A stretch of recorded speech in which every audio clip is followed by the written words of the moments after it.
auzu billahi min asheytaani rajim bismillahi rahmaani rahim bi ñu sante yàlla suñu borom julli si yonentem bu tedd bi alayhi salaatu wassalam ñi ngi nuyu ñi ngi fi fekk ñëpp di jiital si nuyu bi suñu frère l'honorable Saliou Dione coordonnateur JPS bu département bu Rufisque di ko remercier si invitation bi parce que moom moo ma invité mais gëm naa ne que coordination bi yëpp la ñoom ñëpp di leen nuyu di leen sant ci confiance bi ñu am ci man ba yaakaar ne mun naa leen amal njëriñ tey ji di nuyu le président du conseil départemental monsieur Fam di ko sant bu baax a baax di nuyu Assane Diop PCA bu Safru ak coordonnateur Pastef fii ci département Rufisque di nuyu ñi ma fi fekk ñëpp te xam leen ñoom Dieynaba ñoom Bakary ñoom waa magi Pastef waa JPS ñi bokk ci Pastef yëpp ak fu ñu mun ci bokk di leen nuyu di leen sant ak kilifa yi toog nii si ginnaaw di kontaan trop nag tey mu ñëw waxtaan ak yéen ci thème bi 20 minutes ci thème bu mel nii daanaka tuuti na waaye dañuy essayer rek résumer ko dañuy bëgg aussi ñu joxe ay exemples yu pratique pour bañ rek def théorie parce que man li ma gëm mooy fii ëpp ma fi kenn xam-xam yéen ñëpp wala ñu si bëri si yéen mus ngeen def entrepreneuriat xam ngeen donc lan mooy entrepreneuriat xëy na ñun suñu njëriñ fii mooy rek lié ko ak stratégie nationale de développement bi nga xam ne son excellence Bassirou Diomaye Diakhar Faye ak le premier ministre moom lañ teg pour génne Sénégal ci guuta bi ñu ko fekk loolu dafa am solo donc tey suñ ñëwee ci thème bi mooy ngeen baal ma nag ci wolof bi su ma siy dugal ay mots français parce que du ma wolof donc day xaw a metti des fois mais dinaa def sama kéemtalaay kàttan ba ñëpp mun a comprendre mu vraiment suufee yomb ñëpp mun ko comprendre donc dañ ne stratégie nationale de développement une solution face aux défis de l'entrepreneuriat loolu mooy thème bi même si su dee dañu bëgg a wone lu pratique bañ a yem ci théorie waaye ñun dañu jàngal école ak université suñ la joxee thème da ngay jël mot clé yi définir ko ba pare comme ça ñun ñëpp ñu d'accord ci lan la ñuy waxtaan ñu xam ko donc fii ñaar la benn bi mooy stratégie nationale de développement lan mooy stratégie nationale de développement donc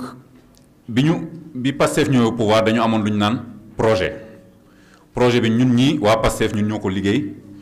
jox ko président Bassirou Diomaye Faye mu campagne ko Sénégalais yi fal ko léegi nag soo amee projet nga yor état projet bi comme que Pastef moo ko porté woon da nga koy solal yëre état loolu mooy agenda national de transformation bi dañu jël projet Pastef jox ko ay techniciens jox ko ay fonctionnaires pas parce que waa Pastef li ñu liggéeyoon baaxul de déedéet mais parce que dafa am ay informations yoo xam ne ñun bi ñu nekkee ci opposition yoruñu ko woon te techniciens yi fonctionnaires yi ñoo ko yor ba pare dafa am nu état di doxee fallait que ñu adapté ko ak loolu moo indi agenda national de transformation Sénégal 2050 ñu ne fii ba 2050 fii la ñuy yóbbu Sénégal fii lañ koy jaarale dinañ ci ñëwaat ci biir agenda boobu nag dafa am ay étapes ak lu ñu bëgg yàgg ci réew mi sénégalais yi pour le moment 5 ans lañ ñu fal mandat 2025-2029 donc mënoo ñëw rek nga ne leen 2050 fii laa di yóbbu rek bàyyi leen noonu déedéet da nga leen naan 2024 ba 2029 fan laa leen di yóbbu ak fan laa koy jaaralee ak lan mooy nekk résultat bi stratégie nationale de développement plan quinquennal mun nañu ko woowee noonu 2024-2029 mu nekk donc plan bu ambitieux boo xam ne ci juróomi at yooyu la boo xam ne état bi nee na 18 000 milliards la soxla un peu plus de 18 000 milliards pour que loolu dox ci fan la koy jëlee benn ci financement public mooy ci gaf ak état bi moo tax ñu naan élargissement de l'assiette fiscale dañu bëgg Sénégal yëpp di fay impôt pour que état bi gën a am doole pour mën a financer programme boobu benn la beneen bi mooy ci partenariat public privé yi maanaam état bi naka lay def ak suñu partenaires yi ba mun a financer yenn projet de grande envergure yi beneen bi mooy si mooy nag si bi ñuy gën a compter sax mooy secteur privé naka la ñuy def ba dooleel secteur privé bi parce que ñun dañoo gëm ne que réew ci wàllum koom-koom surtout ci wàllum jox nit ci xëy secteur privé moo koy doxal soo amee secteur privé bu faible rek état bi du ko mun doxal parce que état bi maximum 200 000 personnes ñoo si mun liggéey ñoo mun nekk fonctionnaire te yaakaar naa ne sax léegi presque atteindre nañ chiffre boobu donc il faut que secteur privé bi fort donc pour financer 5 ans yooyu plan quinquennal boobu on compte sur le secteur privé dafa am solo pour que stratégie boobu dox ñeenti axe lañ ko teg mooy économie bu compétitive maanaam koom-koom boo xam ne dafa compétitif développement capital humain mooy nit ñi naka lañ leen di former defar leen tàggat leen ba loolu ñu bëgg ci Sénégal économie boobu ñu bëgg a tëgg ñoom ñu mun ko def mooy notamment formation professionnelle beeg jàng beeg développement durable parce que bëgg a développer suñu réew rek taxul ñuy def du n'importe quoi maanaam il faut que développement bi ànd ak suñu ay réalité respecter suñu environnement respecter suñu ay réalité socio-culturelle ak bien sûr bonne gouvernance naka la ñuy def ba lépp jaar ci yoon ñu wàññi corruption wàññi guerre ak wàññi tappale yi am Sénégal boobu donc loolu mooy stratégie nationale de développement bi beneen mot clé ci suñu sujet bi mooy entrepreneuriat souvent damay waxtaan ak ay xale mais ñu bëri sax duñu xam exactement lan mooy entrepreneuriat yaakaar naa ne suñu duggee internet tapé entrepreneuriat dina am benn définition bu ñu mun a am boo xam ne ñun ñëpp mun nañ ci d'accord lan mooy entrepreneuriat benn processus la boo xam ne benn nit wala groupe nit 4-5 personnes mun nañ dajale ne dañuy mettre en œuvre dañuy gis benn opportunité maanaam benn opportunité économique bu am gis nañ ne benn problème am na fii benn demande lu nit ci bëgg te solution amu ci nga gis opportunité boobu nga ne damay créer sama entreprise wala damay créer sama activité pour répondre à ce problème là ban objectif nga ci am mooy bien sûr générer plus-value maanaam li ngay def non seulement nga mun répondre ci problème boobu nit ñi am waaye nga mun ci am xaalis parce que kenn du entreprendre pour zéro tamit c'est pas du bénévolat donc da nga ci loo xam da nga koy def la pour am ci xaalis pour amal njëriñ ñi ko soxla mais yow it pour nga am ci xaalis dafa laaj nga jël ay risques parce que entrepreneuriat risque la parce que li ngay def dara wóor la ne dina sotti donc dafa am risque mais risque bu ñuy calculer dafa am mobilisation des ressources parce que sooy commencer entreprendre daanaka au départ foog nga am ressource foog nga dem jënd lii pour transformer ko wala foog nga jënd lii pour mun a jaay pour am benn fonds de roulement au départ et cetera foog tam nga adapté ci sa environnement xool li ngay jaay ñan ñoo ko soxla fan lañ ko soxlawee ñaata lañ ci soxla par weer et cetera et cetera donc faut que projet bi ngay teg mu méngoo ak li askan wi wala li clients yi soxla donc suñu d'accord ci deux définitions yooyu mën nañ dugg ci sujet bi mais balaa ñuy dugg ci sujet bi carrément il faut ñu wax li yëpp lan moo ko ëmb gouvernement bi dafa am option bi ñu naan souveraineté économique maanaam ñun dañu décider ne que dañuy moom suñu bopp président Macky Sall bi fi nekkoon moom option moo doon endetté Sénégal par l'extérieur moom dafa gëmoon ne que Sénégal sous-traitant rek la war a nekk que ñun il faut que étrangers yi ñëw fii investir suñu entreprise yi nekk ci ay sous-traitant ñu mun téye tuuti ñeneen ñi génne seen ay dividendes dem moom loolu la gëmoon ñun dañu gëm ne que dañu war a transformer suñu économie compter sur la croissance mais ban croissance boo xam ne ñun ñoo koy produire croissance bu endogène donc loolu moo tax ñu indi souveraineté économique moom suñu bopp gis ngeen actualité bi comme que on veut être pratique actualité bi gis ngeen ne que souveraineté boobu du rek ay wax ay jëf la tey jii Sénégal dafa lancé woon benn levée de fonds par l'épargne publique emprunt obligataire ne 150 milliards laa bëgg pour financer dara ci sama économie sénégalais yi gëm loolu ba jox ko 405 milliards loolu muy lu am solo te loolu firnde la nekk gouvernement bi li mu waxoon ci wàllum souveraineté économique ci wàllum moom sa bopp ci la nekk te en moins de 2 semaines lañ réussir loolu mu nekk exploit bu am solo donc dañu décider financer suñu économie financer suñu ay entrepreneurs financer suñu ay industrie ak suñu xaalisu bopp maanaam seen xaalis yéen ñiy toog ak man sama xaalis ñu financer suñu état pour que ñu bañ a compter ci bitim réew wala boog suñuy dem di jëli ci bitim réew sax mu nekk loo xam ne lu ndaw la lu marginal la loolu moo am solo loolu la ñu war a comprendre te sénégalais itam lu ñu tontoo ci épargne publique boobu ci cotisation boobu mun nañu ko wooyee noonu mooy que gëm nañ projet bi gëm nañ ne que tamit ñun ñoo war a financer suñu wàllum économie. donc souveraineté économique mooy loolu mooy compter ci sa ay ressources compter ci sa xam-xamu askan former leen ba ñoom ñu mën a exploiter ressources yooyu balaa muy amal njëriñ jàmbur yi mu amal ñu njëriñ. donc suñu objectif 2050 loolu la construire benn économie bu autonome inclusive maanaam li ñëpp bokk ñëpp jot ci ba pare tamit bu durable. léegi suñ ñëwee ci entrepreneuriat parce que foog ma gaaw parce que 20 minutes moom dafa xaw a gaaw waaw te li ñu war a wax dafa bëri mais graaw je vais me débrouiller. donc pour atteindre cette souveraineté boobu dañu soxla ay entrepreneurs parce que comme ni ma leen ko waxee sànq état bi mënul jël jeunes yi nga xam ne tey 300 000 jeunes ñooy génn ci écoles yeeg universités yi chaque année état bi mënul jël loolu yépp sans compter jeunes yi nga xam ne am nañ formation professionnelle jeunes yi nga xam ne sax amuñu formation ñu war leen former et cetera donc c'est des centaines de milliers de jeunes état bi mënul jël loolu ñëpp mënuñu def concours ENA ñëpp mënuñu def concours et cetera donc il faut ñu créer benn économie boo xam ne day jël benn bi mooy industrialisation maanaam suñu koom-koom li ñu am ci suuf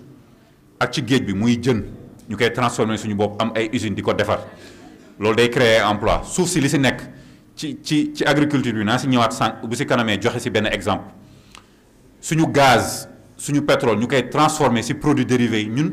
pour mun créer ay usines pour que jeunes yooyu am liggéey beneen bi mooy ci entrepreneuriat jeunes yi nga xam ne am nañ xel wala mun nañ utiliser seen ay loxo nan la ñuy def ba ñoom ñu am accéder wu ci financement yi parce que tey lan mooy difficulté yéen ñuy toog soo leen bëggoon entreprendre tey foofu la ñu war a waxee lan mooy seen difficulté lu tax ngeen di am problème pour entreprendre premier problème bi lan la mooy financement da ngeen di bëgg dara am idée bu baax mais xamoo leen ku leen di financer donc l'accès au financement mooy premier problème damay sérieux problème yi après dinaa ñëw ci solution yi état bi teg donc premier problème bi loolu la. lu tax ngeen am problème accès financement parce que banques yi Sénégal on n'a pas de vraies banques amuñu ay banques yoo xam ne dañuy financer économie dañu am ay banques yoo xam ne du ñu jël risque da ngay dem banque mu naan la non donc foog nga am kër jox ma ko foog nga am oto ma garantie yow kañ soo amee kër am oto am li nga soxla yëpp looy doyee demati banque demal nga jaay ko nga dem defar sa propre projet donc on n'a pas des vraies banques loolu benn problème la ci ñun. beneen bi à part financement bi mooy manque de formation. tey jii jeune bi day bëgg def dara gis ni lii mun na ci am xaalis mais xamul nu mu koy defee xamu ko day ñëw rek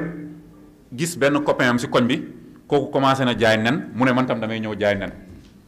bu yàggee waa koñ bi yépp tam ibbi nen ñëppay daanoonoo parce que y a pas cette demande là pour benn koñ 5 nit ñëw di fa jaay nen amul parce que problème de formation la ak problème xam naka la ñuy exploiter yenn opportunités yi beneen bi. suñu ay jeunes yu bëri dañuy lancé wu loolu mooy manque d'accompagnement bi ci ay projet te duñu am accompagnement ci dara kenn du leen expliquer enjeux yi amul étude de marché xamuñu nag li ñuy jaay dina jar wala li ñuy jaay nit ci soxla nañ ko et cetera dañuy gis dara rek lancé wu ci mooy li ma doon wax léegi. difficulté tam accès au marché c'est vrai marché public yi notamment jeunes yi dañuy am seen entreprise waaye su entreprise publique yi wala entreprise privée yi di lancer ay marché duñ ci gis seen bopp. xamuñu nu ñu siy duggee kenn du leen yëgal voilà donc loolu tam dafa mu nekk benn problème ak ni ñuy structurer suñu entreprise yi on est à l'époque de la digitalisation mais ñun dañuy liggéey souvent comme ku nekk dans les années 60 dans les années 70 outils digitaux yi ñuy utiliser internet ak yooyu au lieu ñu koy utiliser pour def ay TikTok ak pour ay photo rek mais on peut l'utiliser pour suñu ay projet entrepreneurial pour mu gën a gaaw léegi on a plus besoin coût yi ñu doon def avant pour publicité pour marketing ak suñu benn téléphone bi rek on a plus besoin de ça on peut utiliser réseaux sociaux yi de manière que sa idée di nga ko mën a jaay lu mu gën gaay te di nga am ay clients yaakaar naa sa Sénégal am na ñuy def loolu ñu war a saluer dinañ si ñëwaat si kanam léegi nag bi ma sérieux problème yi yëpp xëy na sax problème yi gën na bëri mais dama ko limiter rek pour bañ a guddal lan la ci état war a def pour trouver ay solutions problème yi ngeen am ci stratégie nationale de développement bi. état daf ci trouver bu ci nekk dafa am solution bu mu teg bi ci njëkk mooy ci wàllum financement yi nan la ñuy def ba jeunes yi am accès au financement xam naa ne su ma nee DER FJ la marraine même devrait être là ñu bëri dinañ mer ne non DER financé wul DER ñi la doon financé et cetera mais le problème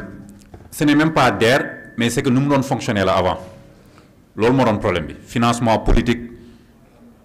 joxe sama ay militants et cetera mais DER mun na nekk benn outil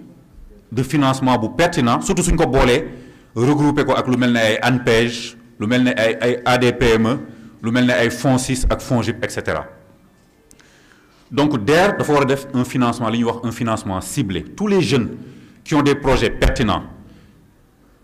yóbbu ko ci plateforme DER dafa war a capable identifier tout de suite potentiel bi def financement bi de manière très flexible sans yenn garantie yi banques yi di laaj ba pare topp jeune bi accompagner ko sur le plan technique et financier donc loolu dañ siy faciliter l'accès au financement si secteur yu bëri nag agriculture bi artisanat bi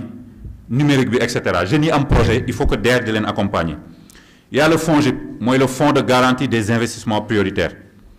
maanaam dafa war a garantir yenn crédit bancaires yi parce que banques yi malgré que wax naa sànq ne que amuñu ay vraies banques yu financer économie ñi ngi fi quand même il faut que am nañ ay ressources il faut l'utiliser donc tey jii soo amee sa projet banque war ko financer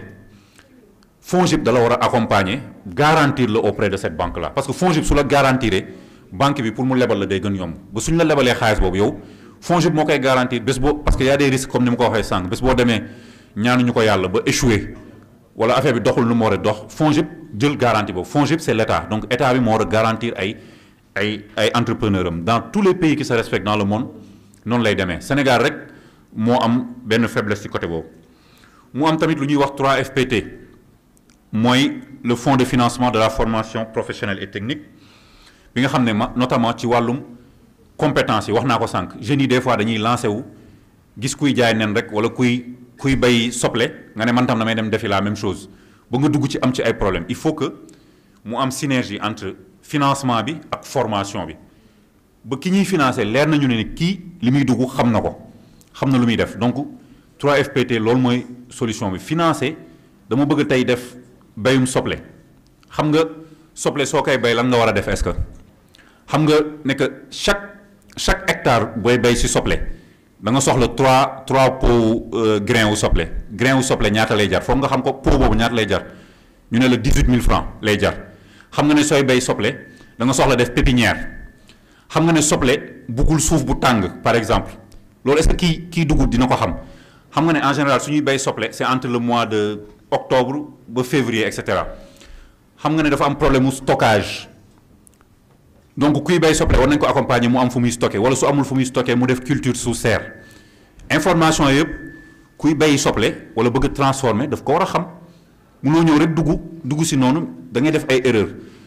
loolu moo tax ma ne risque bi c'est un risque mesuré risque bu mesuré wul mooy nga ñëw rek dugg ci entrepreneuriat xamoo ci dara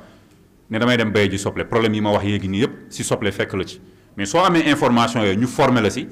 tu réduis les risques te di nga mën a produire rapidement. bi ci des mooy créer ay incubateurs ak ay programmes d'accompagnement état bi tey décidé ne que waa Rufisque de créer nañ benn coopérative au lieu que Saliou moom kese jël ay moyens am dem jël benn 3 hectares am wala benn hectare am ne moom day bay mais état bi jàppale ko ci ndox facteur de production lu si mel ne courant yooyu cher na état bi jàppale ko amul tracteur su bëggee ndox day dem fu sori uti ko day fay et cetera. état bi ne Saliou demal Rufisque ngeen regroupé wu en jeune coopérative ñun ñu ñëw jàppale leen nan la leen di jàppale tey jii soo bëggee aménager nu mu tuddati benn hectare en matière agricole en moyenne 14 millions nga soxla 14 millions pour que Saliou xëy na à moins que moom mu am xaalis bu bëri te yëguma ko mais pour que mu aménager ko boppam il a besoin de ces 14 millions là mu ne non man damay créer benn coopérative à Rufisque. ne état bi ambition coopérative jeunes yu bëri des milliers de jeunes ne ñun 100 hectares lañ bëgg 100 hectares pour aménager 100 hectares c'est 1 milliard 400 1 milliard 400 plus fonds de roulement 600 millions à peu près muy nekk 2 milliards donc 2 milliards boobu nga soxla pour 100 hectares état bi ne da leen si accompagner da leen di jox 2 milliards boobu pour ngeen aménager seen ay hectares def offsetage beeg bionnage bi maanaam jekki suuf si gas. parcelliser ko et cetera état bi ne loolu la leen di accompagner 2 milliards su ko defee par exemple si 500 communes ou plus de 500 communes yu nekk Sénégal dañuy jël rek exemple 500 communes 2 milliards nga multiplié ko par 500 ça fait 1000 milliards loolu lu tax mu baax te loolu tax mu nekk souveraineté tey jii 10 produits yi ñuy gën a lekk ñun Sénégal ay ceeb yu demee noonu li ñu koy importer par année c'est presque 1070 milliards donc soo décidé ne da ngay investir ci coopérative u Saliou ak jeune Rufisque yi 2 milliards def ko ci 500 coopératives jox leen ku nekk 100 hectares ñoom li ñuy bay mooy remplacer yow 1000 milliards yi nga doon fay pour importer produits yooyu lan mooy conséquence bi jox nga liggéey ay milliers de personnes defar nga suñu terres yi aménager nga remettre nga en place suñu balance commerciale bi nga xam ne c'est déficitaire depuis 1960 moom nga sa bopp dootoo importer ti dootoo compter ti ci étranger yi pour réussir loolu mooy transformer économie structurellement li nga doon jéggaane nga bàyyi ko mais sa ay doomu réew di ko liggéey te lu mu nekk la su suñu état yi sérieux woon avant def ko investir ci loolu kon génn nañ ci situation yi bu yàgg donc loolu c'est important beneen bi ñuy accompagner entrepreneurs yi mun nga def sa entreprise entreprendre et cetera mais su fekkee facteur de production yi dafa yombul ci yow pour nga réussir day metti ci wàllum industrie gouvernement bi fi jógee ñoom lan lañ doon def ne dañuy dem Diamniadio créer benn zone industrielle dañuy ñëw rek teg benn zone industrielle ne Sénégalais yi dem leen defar seen usine suñu homme d'affaires yi ñëw teg usine commencé ils se rendent compte que après c'est pas rentable wala perte nañ si xam nga lu tax parce que facteur de production yi lu si mel ne énergie tey jii loo mën a investir même si sa lu ndaw loolu si sa poulailler et cetera y a de l'énergie y a de l'eau booy utiliser tous les jours état bi foofu la bëgg a wàññi pour que ngeen gën a gis seen bopp dafa ne tey gis ngeen keroog bi ministre Birame Souleye yi ci wax courant bi on va cibler les Sénégalais les plus vulnérables ak ñiy entreprendre ne dañ leen koy wàññil de manière conjoncturelle naka la ñuy def ba Sénélec di négocier waat prix yi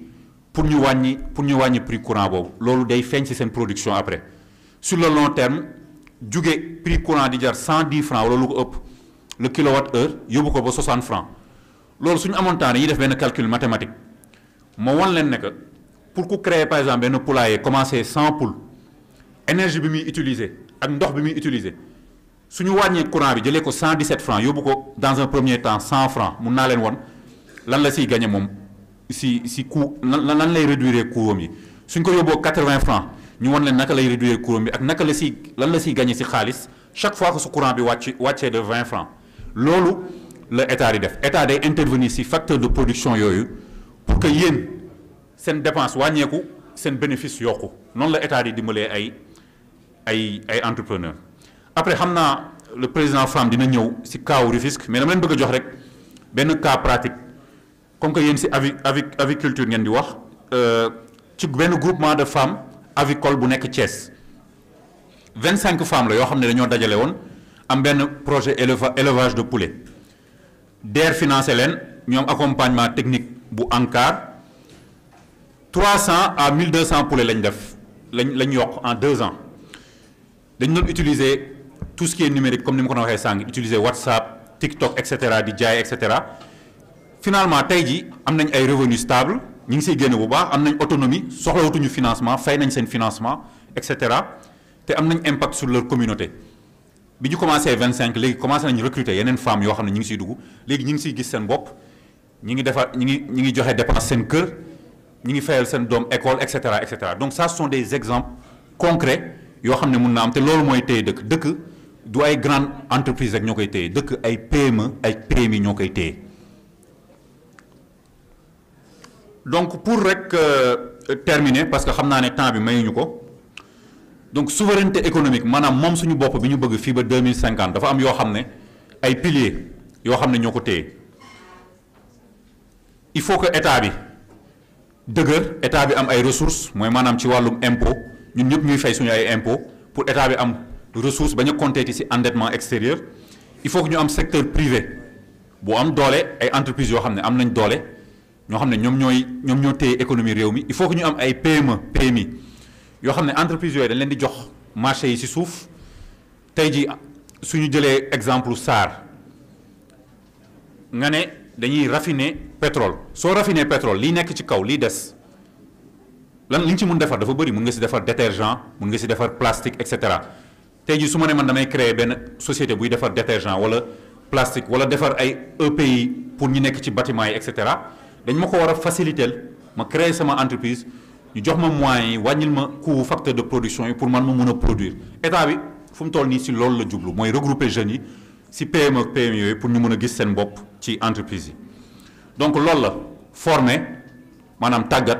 financer maanaam jox xaalis accompagner sur le plan technique mooy maanaam gunge ba pare connecté maanaam digitalisation avec le nouveau deal technologique pour que li ngeen di jaay non seulement ngeen mun ko jaay mu gën gaawee ngeen mun ko jaay sénégalais yi mais ngeen mun ko jaay dans la sous-région dans l'Afrique et même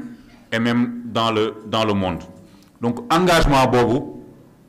le président de la République ak premier ministre jël pour l'entrepreneuriat te inch'Allah dans les 5 ans yi di ñëw chaque année di ngeen gis jéego yi ci gouvernement bi def te di ngeen ko gis résultat c'est la seule manière amul beneen c'est la seule manière bu ñu mën a tax jeunes yi am liggéey am ay revenus yu stable mën a lijjanti seen bopp mën a lijjanti seen ay waajur maa leen di gërëm jërëjëf.